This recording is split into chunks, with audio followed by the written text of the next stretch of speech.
What if I told you that the Africa you know today, proud, powerful, and independent, was once carved up like a cake at a European table?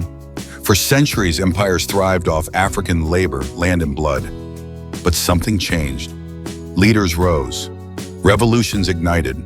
A continent awakened.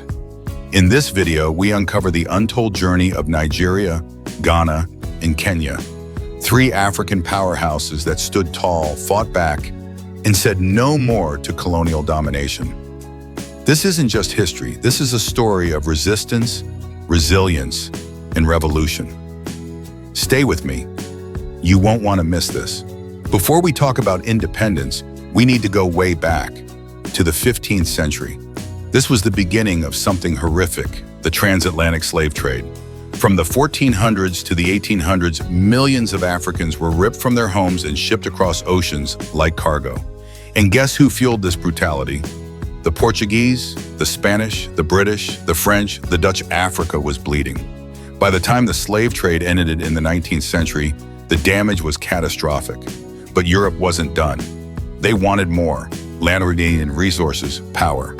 And so began the scramble for Africa. In 1884, the Berlin Conference literally divided Africa between European powers.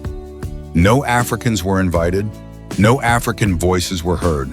Africa became a chessboard for colonizers. Ghana was the first African country to gain independence from European colonial rule. Colonized by the British, then called the Gold Coast, independence year 1957. Enter Kwame Nkrumah, the man with a vision, a voice, and a fire the British couldn't silence. Educated in the US and UK, Nkrumah returned with one goal: Africa must be free. He mobilized the people with the Convention People's Party, CPP. He faced arrests, he faced oppression.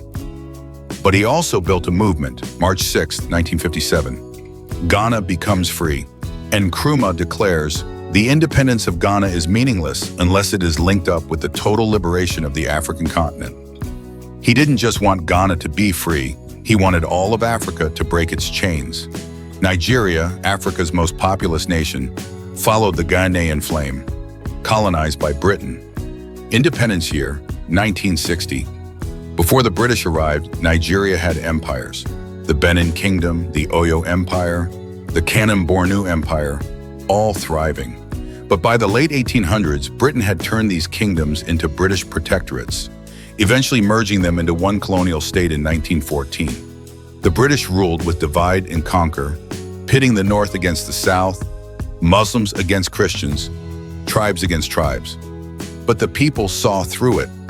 Educated elites like Nnamdi Azikiwe, Obafemi Awolowo, and Ahmadu Bello began demanding change. Newspapers, protests, political parties. The momentum was building. October 1st, 1960, Nigeria becomes independent. Streets erupted. Flags were raised. The giant of Africa was born. Now let's talk about Kenya. Unlike Ghana or Nigeria, Kenya's path to independence was soaked in blood. Colonized by Britain year 1963, the British took fertile land from Kenyans and gave it to settlers.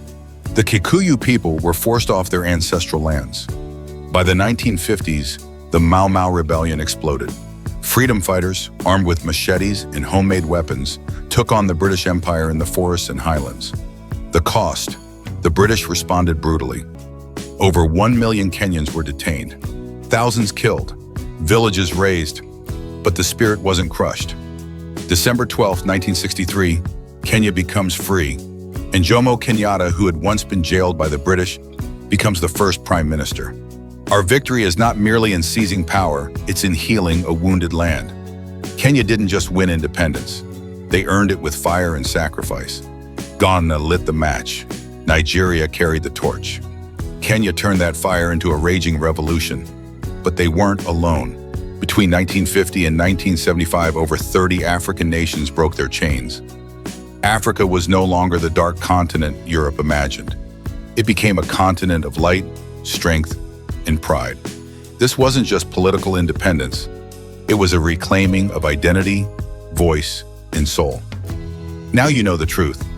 Africa didn't fall. It was pushed.